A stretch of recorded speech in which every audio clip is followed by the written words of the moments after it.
Alors l'éco-exposome, c'est une définition qui a suivi celle de l'exposome. Et en fait, la définition de l'exposome, c'est simplement de considérer l'ensemble des expositions qu'un individu ou une population peut subir, des expositions à des produits chimiques, à des stress physiques, biologiques, même à des stress psychosociaux, et tout au long de la vie. Alors l'éco-exposome est une extension de ce concept vers les écosystèmes. On ne s'intéresse pas uniquement aux populations humaines, on va aller regarder aussi ce qui se passe au niveau de la faune, de la flore, des écosystèmes, et des interactions entre la population humaine et les écosystèmes.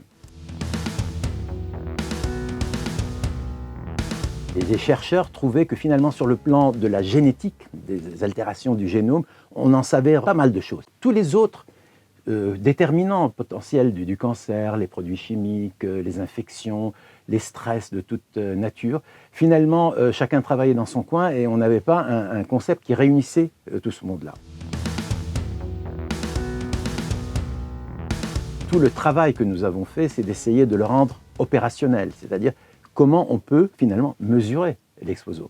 Alors, ceux qui sont plutôt chimistes ont développé des techniques très sophistiquées maintenant pour analyser les substances chimiques qui peuvent nous concerner, que ce soit d'ailleurs dans notre corps ou dans la nature. On peut en analyser des milliers actuellement, ce qui n'était pas le cas il y a longtemps. Ensuite, on a des tas de petits capteurs qu'on peut mettre qui analysent la quantité de lumière, par exemple, la quantité de bruit, de poussière, de certains produits chimiques aussi qui peuvent nous concerner. Il y a les satellites qui peuvent visualiser la luminosité dans les villes, par exemple, ou l'état de pollution générale d'une zone. Et ensuite, on a étudié des cohortes humaines sur le long terme et essayé de corréler l'exposition à certains stress et l'apparition de maladies.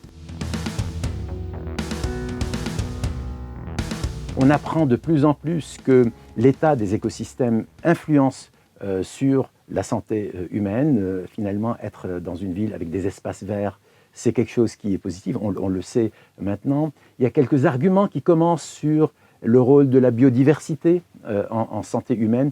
Donc il y a vraiment beaucoup de connexions. Certaines ne sont pas assez étudiées, mais c'est tout le challenge, tout le défi qu'on a pour les années à venir.